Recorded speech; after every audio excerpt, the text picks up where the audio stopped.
Y ahora nos vamos a un reportaje que preparó Gonzalo Rojas sobre una mirada distinta a la que se dice continuadamente de esta pandemia. ¿En qué va a terminar? ¿Cuántos fallecidos habrán al final de todo esto? Aquí está el reportaje que Gonzalo ha titulado La otra mirada. Hay gente experta que ve la situación distinta como la ven algunos y generalmente la información que nos da el Ministerio de Salud. Hay gente que tiene opiniones diversas. Veamos.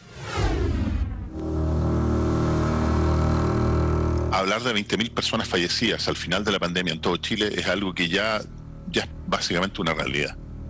Depende mucho de cuál sea la situación y depende mucho también del horizonte de tiempo. Como estamos comentando, esta va a ser una pandemia que nos va a tener subyugados durante muchísimo tiempo, lamentablemente por el alto nivel de infección que tienen las comunas y las regiones del país. Y por lo tanto vamos a continuar infectándonos entre regiones a lo largo del tiempo. 20.000 personas fallecidas es el número mínimo que nosotros proyectamos hoy día. Puede ser un número medio de 40.000 y puede ser un número tan terrible que me da escalofríos pensar en él, pero es del orden de incluso 80.000 personas. El doctor Tomás Perezacle, biólogo computacional y profesor del Centro Interdisciplinario de Neurociencia de Valparaíso, expone su visión de lo que puede esperarse del COVID-19 en nuestro país. Lamentablemente, las cifras de Ricardo Baeza Yates, ingeniero, director de ciencia de datos de la Northeastern University de Silicon Valley, California, no son diferentes en cuanto a la cifra de muertes que dejaría la pandemia. Estos serían 70.000 fallecidos. Y estamos siendo conservadores porque estoy usando una tasa de letalidad final del 0,6%, que es como 3 veces una gripe muy fuerte, una gripe asiática. Y también estoy suponiendo que con 6% ya es suficiente para llegar a un nivel de inmunidad razonable, pero hay expertos que piensan que es el 70%. Y que si uno usara una tasa de letalidad más alta y un porcentaje de inmunidad más alto, por supuesto el número podría ser mayor.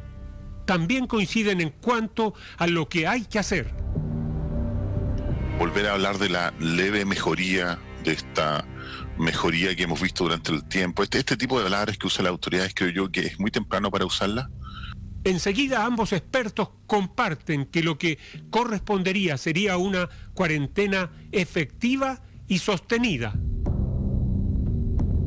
Lo más efectivo para hacer sería realmente hacer una cuarentena de verdad 2 o 3 semanas. Es decir, que el Estado provea mecanismos de distribución de recursos, por ejemplo, alimenticios o de necesidades básicas, para que la gente realmente pudiera quedarse en su casa, que la gente que tiene que salir a trabajar no salga a trabajar, la gente que tiene trabajo informal no necesite todos los días salir. A esto Perezacle agrega. Lo que hemos propuesto es este censo sanitario donde la idea es salir a la calle con un ejército de personas voluntarias, gente joven principalmente, ¿no? que tiene menos posibilidad de tener efectos graves, síntomas graves producto de contraer la enfermedad. A punta de test rápidos, este test inmunológico en el que le pinchan los dedos a las personas. También puedes hacer lo que los médicos llaman un análisis físico, análisis de síntomas, donde tú le puedes hacer una encuesta a las personas, le haces un análisis de síntomas y dependiendo del análisis de síntomas le dices sí, lo más probable es que usted está infectado, váyase a hacer una cuarentena y si no puede hacer la cuarentena en su casa, váyase a una residencia sanitaria. Perezacle subraya que el foco debe estar puesto en lo que se debe hacer ahora y no en lo que se hizo o se dejó de hacer antes. Hoy día me parece demasiado ex post seguir criticando al gobierno, porque eso no ayuda en nada. Después vendrá el momento en el que le cobremos todo lo que tengamos que cobrarle a las autoridades, ¿no? A todos nosotros incluso, creo yo, por lo que hicimos, por lo que dijimos, pero también y quizás por sobre todo por aquello que no dijimos o lo que dejamos de hacer, ¿no? Particularmente en el caso de las autoridades. Entonces, yo en general estoy tratando de no mirar de manera crítica el pasado, sino más bien desde cuál es la situación actual, cómo podemos proyectar la situación actual y cómo podemos evitar el desastre que se nos viene encima.